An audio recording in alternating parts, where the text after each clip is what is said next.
I started dropping hints weeks before our anniversary. Nothing obvious, just little things. A soft mention of the date, a glance at our wedding photo, humming our first dance song while I made dinner. I even brought up last year's dinner at that Italian place downtown, talking about the fairy lights and how magical it felt. He smiled when I said it, said, "That was such a good night." And I believed him. I really did. I thought he remembered. I thought he was just playing along, maybe planning a surprise. I didn't want to ruin anything by asking directly. I wanted to trust that he saw me, that he knew. Especially this year. This anniversary meant more than ever before. We've been married 7 years now. 7 years of ups and downs, of scraped knees and scarred hearts. But this year felt different.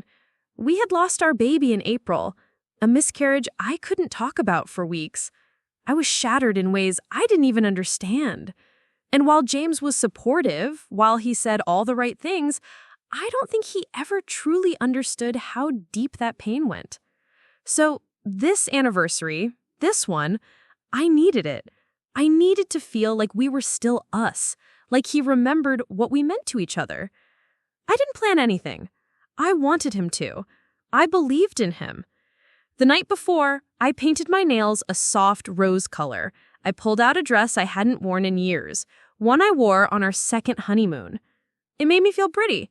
I looked in the mirror and smiled, just a little. I thought, maybe he'll tell me I look beautiful. Maybe he'll make me feel like I matter again. I woke up early the next morning. My heart was fluttering. The sunlight was pouring in, and for a moment, everything felt possible. But when I reached across the bed, he wasn't there. I heard the shower. A minute later, James came out of the bathroom, already halfway dressed, talking about his sister Nora's graduation party. "You seen my cufflinks?" he asked, pouring coffee. I pointed him to the drawer. I kept waiting for a kiss, a wink, a note, anything. But he just kept moving. And then he said it. "Big day today. Nora's party is gonna be huge." My heart dropped. "James, today's the 12th. He nodded. "Yeah, graduation day." I looked at him, and I could feel myself sinking. It's also our anniversary. His face fell. He looked at me, then at the calendar. The color drained from his face. "Clara, oh God, I thought it was next week." He stumbled through apologies, said he'd been busy, said he'd cancel the party and take me anywhere. But he had already forgotten, not just the date, but what it meant to me. I shook my head, told him to go to the party, told him I didn't want him to disappoint his family. "You're my family too," he whispered. I just looked at him. "Not today, I'm not." After he left, I stood in the kitchen staring at the dress I had picked out. The rose-colored nails suddenly felt silly. I didn't cry at first. I just stood there, numb. I made breakfast I didn't eat, fed the cat, sat down at the dining table we were supposed to be at together that night, and then I cried.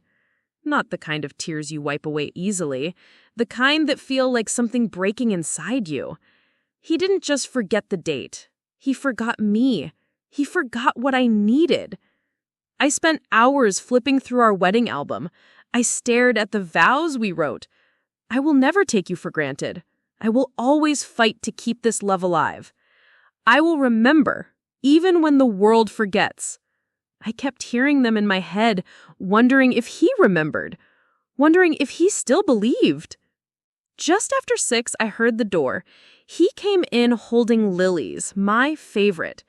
His suit was wrinkled, his eyes looked tired. He said, "I came back as soon as I could." I didn't say anything. He placed the flowers down and knelt beside me. I told them I forgot something more important. I told them I forgot you. I wanted to be angry. I wanted to scream. But all I could feel was sadness. Because I waited.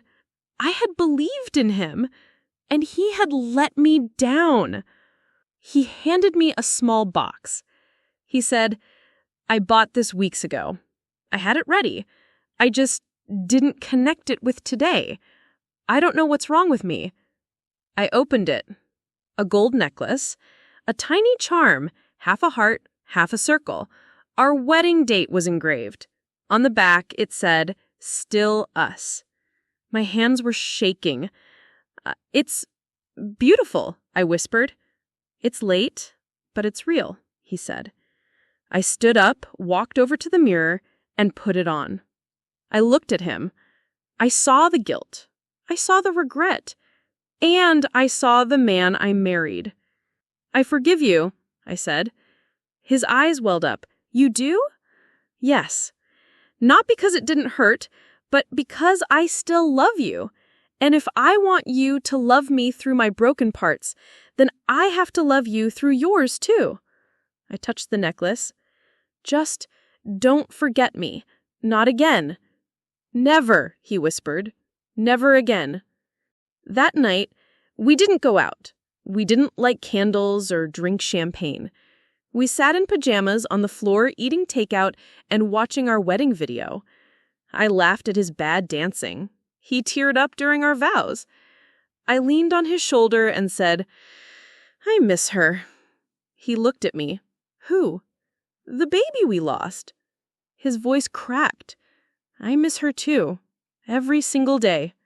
I felt so alone after that. He said, "I didn't know what to do, so I kept moving. But I should have stopped. I should have stayed in it with you." I nodded. Grief doesn't need fixing. It just needs holding. He took my hand. "I'll hold it with you, always." Months passed. We weren't perfect, but we were healing. He started leaving notes in my lunchbox. I started painting again. We went to counseling. On our next anniversary, he took me to the mountains, the place we first said "I love you." But even after all the years to come, I'll never forget the year he forgot. And I'll never forget how we found each other again. Not through grand gestures or perfect plans, but through quiet forgiveness. Because love isn't just about remembering a day. It's about never forgetting the person.